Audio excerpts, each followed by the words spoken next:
Selamat berjumpa Bapak Ibu Saudara yang dikasihi Tuhan. Bagaimana kabar Anda hari ini? Semoga tetap sehat. Kita masih dalam suasana pandemi yang masih berkelanjutan, tetapi saya harap kita bisa tetap mengikuti PA ini. Saudara-saudara, PA hari ini akan melanjutkan pemahaman kita atau mendalami pemahaman kita tentang penggenapan janji keselamatan yang sudah dinubuatkan ribuan tahun sebelumnya. Dan pada masa raya Natal ini kita melihat bahwa Natal lah nubuatan itu mulai digenapi. Pada bagian ketiga dan keempat di pembahasan yang lalu, saya membahas tentang Yesus yang hadir dalam dunia ini adalah Allah sejati itu. Nah, saudara, mengapa hal itu penting sekali untuk dibahas? Karena kita melihat, saudara-saudara, bahwa karya keselamatan yang merupakan penggenapan dari janji-janji di masa yang lalu itu harus digenapi, dan baru bisa digenapi bukan oleh manusia yang berdosa. Sebab manusia yang berdosa, semua manusia yang berdosa sudah di bawah kuasa dosa atau sudah terikat oleh dosa, tidak mempunyai kemampuan apapun untuk menyelamatkan dirinya.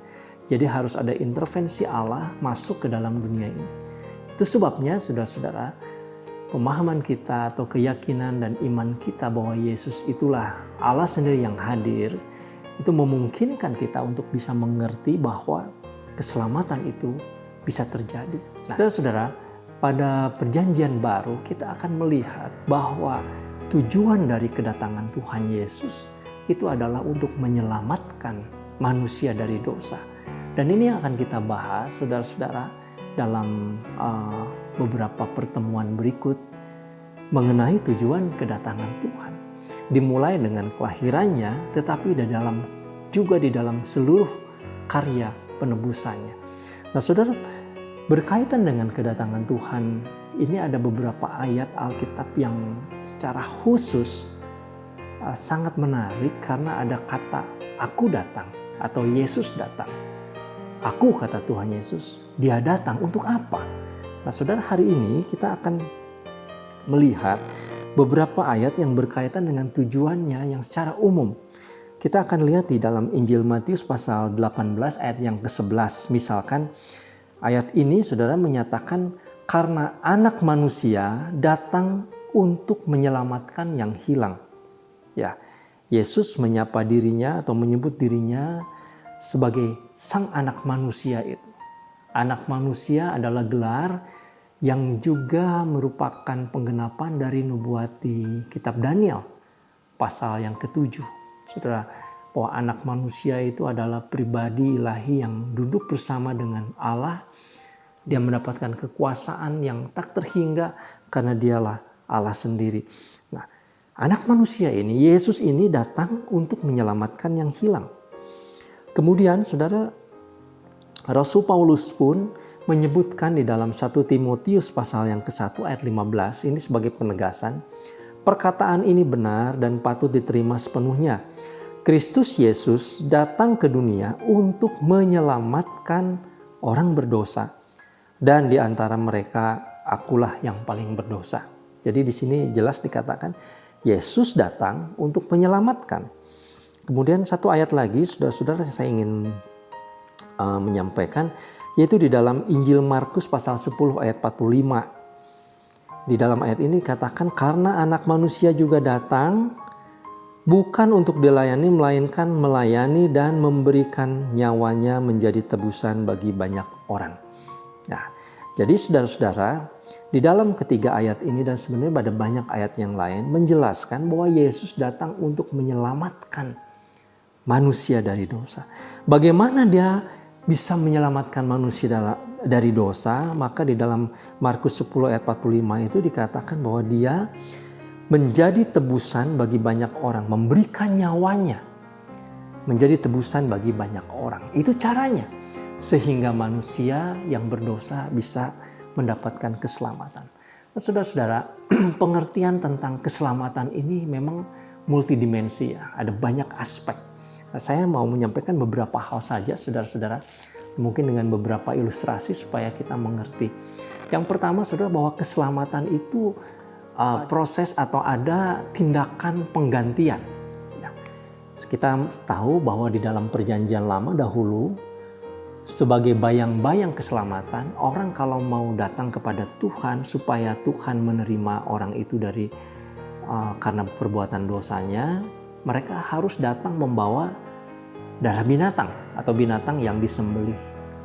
Binatang yang disembelih ini mengganti dirinya yang harusnya mati, binatang yang digantikan. Nah, jadi ini ada penggantian. Nah, saudara-saudara, kematian Tuhan Yesus di kayu salib, dia memberikan nyawanya, itu adalah tindakan penggantian. Harusnya kita yang mati, harusnya kita yang dihukum, tetapi dia datang, dia dihukum, dia menanggung siksa di kayu salib, menanggung segala kepedihan, menanggung segala hukuman, bukan hanya hukuman fisik tetapi juga hukuman batin. Hukum, saudara-saudara, maksudnya adalah bahwa pada waktu itu Tuhan Allah meninggalkan Yesus. Ya, perasaan ini atau keadaan ini sudah begitu menyakitkan. Nah, dia yang menggantikan. Itu yang pertama. Kemudian, saudara-saudara, karya keselamatan juga mengandung aspek penebusan. Nah, ini penebusan itu seperti kalau kita ada utang ya. Utang kita tebus begitu. Kita membayar untuk dibebaskan dari hutang. Pada zaman dulu, saudara-saudara, pengertian penebusan juga bisa seperti membebaskan dari hukuman, ya. Karena orang yang diperbudak itu adalah orang-orang hukuman, maka kalau ditebus, dia bebas dari hukuman itu. Ada pengertian demikian. Jadi Yesus menebus manusia itu, membebaskan karena dia seperti membayar hutang dosa kita. Kemudian, saudara, aspek yang lain adalah pendamaian. Ya. Nah, ini ada pengertian yang khusus, saudara-saudara. Sebenarnya Allah murka kepada manusia karena dosa. Dosa manusia membuat Allah murka. Tetapi Tuhan Allah yang suci itu, saudara, tidak bisa dia membebaskan manusia dari dosa. Kecuali kalau ada darah yang ditumpahkan. Nah, sehingga saudara-saudara, Allah yang suci itu tetap dia suci, tidak bercampur dengan manusia yang berdosa ini. Ya. Nah, itu yang dimaksud dengan pendamaian. Jadi ketika Yesus mati disalibkan, seolah-olah dia memuaskan murka Allah itu. Murka Allah itu bisa reda karena ada pemuasan di sana. Ya. Murka Allah itu tidak lagi terus menyala tetapi menjadi surut karena kekudusan Allah terpuaskan. Nah, kemudian saudara-saudara, selain pendamaian, pada proses keselamatan atau karya keselamatan itu juga mengandung arti perdamaian. Apa itu perdamaian? Itu seperti orang yang sedang bermusuhan, saudara-saudara, ketika diselesaikan, maka ada hubungan yang kembali baik gitu ya. Nah, ketika Yesus mati disalibkan, maka manusia yang berdosa itu bisa berhubungan balik dengan baik dengan Allah.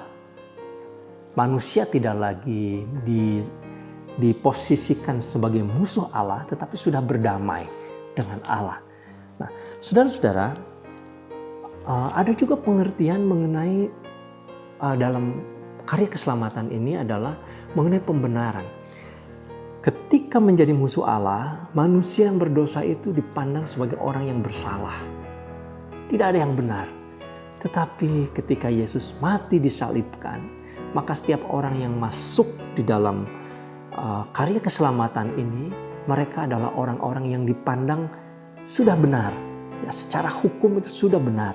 Tidak ada lagi tuntutan-tuntutan hukuman kepada orang tersebut, karena dia sudah benar, ya. Seperti orang yang bebas dari penjara, tidak ada lagi tuntutan, kira-kira begitu, saudara. Kemudian satu hal lagi yang penting yang saya bisa sampaikan mengenai karya keselamatan ini adalah salah satu aspeknya atau dimensinya yaitu pengampunan. Saudara-saudara, ketika Tuhan Yesus mati disalibkan, maka orang-orang yang berdosa yang tadinya harus menanggung upah dosa itu sekarang diterima oleh Allah dan diampuni, mendapatkan pengampunan. Saudara-saudara, pengampunan itu diberikan kepada orang yang memang sebetulnya tidak layak untuk mendapatkan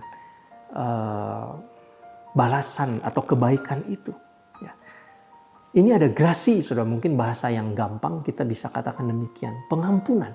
Tuhan mengampuni orang-orang yang bersalah, yang berdosa ini, saudara-saudara, karena karya dari Tuhan Yesus. Jadi ini beberapa dimensi, beberapa aspek dari keselamatan itu, saudara-saudara. Semoga apa yang saya sampaikan bisa cukup dimengerti. Jadi saudara-saudara, Yesus datang untuk menyelamatkan, aku datang, anak manusia datang tadi untuk menyelamatkan yang hilang. Itu ada banyak, sebetulnya ada banyak dimensinya ya. Tetapi intinya saudara-saudara adalah supaya manusia bisa kembali kepada Allah. Dipulihkan, manusia yang berdosa bisa berhubungan baik dengan Allah. Mendapatkan pengampunan, dibenarkan, mendapatkan pemulihan dan lain sebagainya. Jadi saudara yang dikasihi Tuhan, Natal adalah start awal, langkah awal menuju kepada karya Kristus di salib. Saudara, kita tidak bisa melihat kejadian Natal ini, inkarnasi Allah atau Allah yang menjadi manusia ini sampai di situ saja. Tidak, sebab Natal hanyalah awal dari tujuan yang menjadi puncak ya, kehadiran Yesus yang diawali dengan kelahirannya di dalam dunia ini, itu akan berakhir, saudara-saudara, ketika dia mati di salib, kemudian dia bangkit kembali, lalu kemudian dia naik ke sorga. Jadi saudara, ini adalah sebuah rangkaian. Nah, Yesus datang untuk membawa keselamatan. Saudara-saudara, apa pentingnya bagi kita di masa raya Natal itu memahami ini? Saudara, kita jangan memiliki perspektif yang sepotong-sepotong tentang Natal. Ya. Natal bukan perayaan ulang tahun, saudara. Ulang tahun seseorang, lalu setiap tahun kita rayakan, terus-menerus seperti itu. Bukan. Saudara, kita harus melihat dari keseluruhan misi kedatangan Yesus. Yesus datang ke dalam dunia menjadi manusia, karena hanya melalui itulah maka karya keselamatan itu bisa dilakukan. Tetapi Yesus bukan cuma manusia biasa. Dia adalah sang ilahi itu. Dia adalah Allah sendiri, karena hanya Allah lah yang mampu melakukan karya keselamatan. Jadi inkarnasi Yesus yang menjadi daging, menjadi manusia ini, hanya dia satu-satunya yang memenuhi syarat supaya karya keselamatan ini bisa dilakukan sebagaimana yang dibuatkan oleh para nabi dalam kitab nabi-nabi masa yang lalu. Saudara, kiranya Tuhan memberkati kita dan nanti kita akan memahami lebih lanjut kedatangan Dia. Selain keselamatan dalam pengertian teologis tadi ya, pengertian bahwa kita diselamatkan supaya kita bisa kembali kepada Allah. Ada apa lagi kedatangannya, saudara? Maksud dan tujuannya. Tuhan memberkati kita. Mari kita berdoa. Bapa di surga, tolong kami supaya kami mengerti bahwa kedatangan Tuhan ke dalam dunia ini adalah untuk menyelamatkan orang-orang berdosa. Kami orang-orang yang berdosa mendapatkan kesempatan untuk bisa diselamatkan karena karya Tuhan Yesus di salib. Terima kasih Bapa, di dalam nama Tuhan Yesus kami berdoa. Amin. Tuhan Yesus memberkati, sampai berjumpa kembali.